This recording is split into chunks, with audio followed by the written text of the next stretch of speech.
Hi, I'm Lee Strobel. Welcome to Faith Under Fire.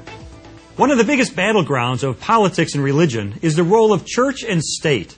Did the Founding Fathers lay the foundation of our nation on biblical principles and values? Or was the Constitution purposely written as a godless document that would forever separate government and religion? We'll investigate this issue with David Barton, who leads an organization called Wall Builders, has written several books, including The Myths of Separation and Original Intent, and was named by Time magazine as one of America's 25 most influential evangelicals. Opposing him is author and feminist Annie Laurie Gaylor, president of the Freedom from Religion Foundation, and editor of Free Thought Today. David, let me start with you.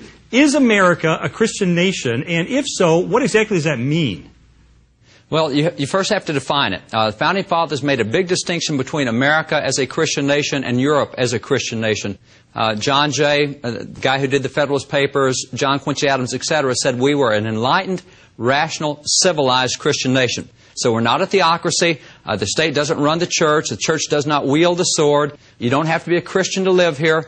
But from the standpoint of us being a Christian nation, according to their definition, founded largely by Christians, largely with the great respect to Christian principles. And by the way, it is not an insult to the Founding Fathers to say Judeo-Christian principles, because they did that. They were great lovers of the Hebrews. A lot of Founding Fathers were Jews, so we'd call it Judeo-Christian principles. But if you look at signers of the Declaration of Independence, they said America is a Christian nation. So were we? Yes. The last point is, are we? There's 4 polls done recently. There's ABC, there's Gallup, there's Pew, and there's City University of New York. Between 82 and 88% of Americans still call themselves Christians.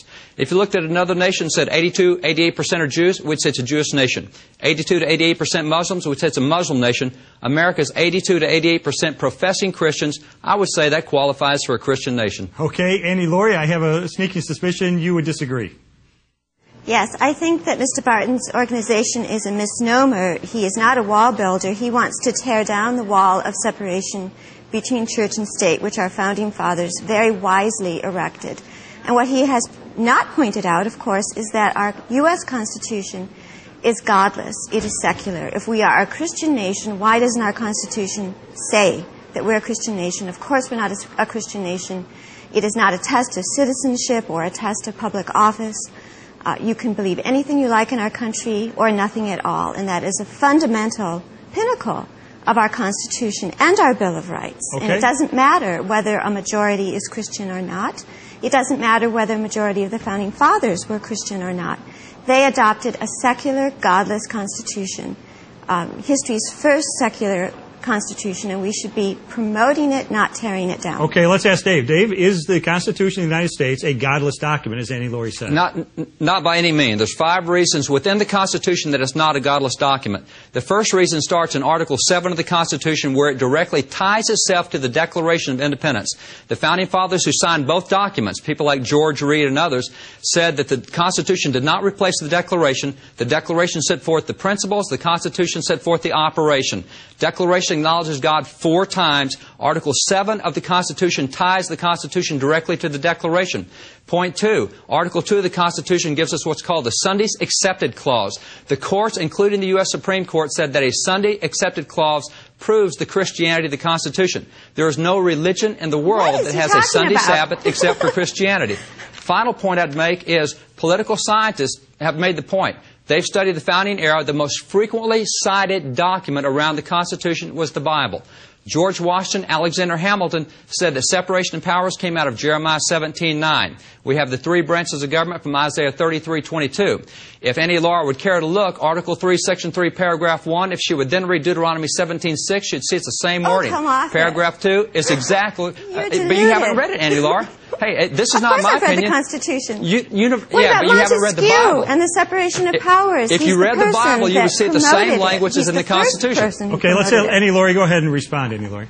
You just presented a lot of evidence of ties here. I think there was a great deal of verbiage, and you will note that in that verbiage, Mr. Barton at no time said there is a God in the Constitution. That's because it is godless. There is no reference to religion in it except exclusionary. There are oaths of office in the Constitution for the presidency, and it explicitly says the oath, there is no so help you God. That was a custom that was added later. We have a secular No, it was added by document, George Washington. and It was this not is a added later. theocrat. This is Every someone single who president wants has used that. to tear down the wall It of was not separation added of later. church and state. He wants to distort history. By the way, the Treaty of Tripoli that was formulated under George Washington and signed by John Adams said that the United States was in no way a Christian nation. How about that? I think that it's important to reveal that this Mr. Wallbuilder was hired by the GOP to campaign in churches last year, to go to churches and spread disinformation and to promote the Republican Party. You have a theocrat here. He wants to mix church and state, and he has an agenda, and he has caused a great deal of harm. He has put out bogus quotes in his original book and his original video that we see every day in letters to the editor. Okay, Amy Lord, hold it right there. Those are some serious allegations. When we get back, we're going to hear Dave's response. Stay with us.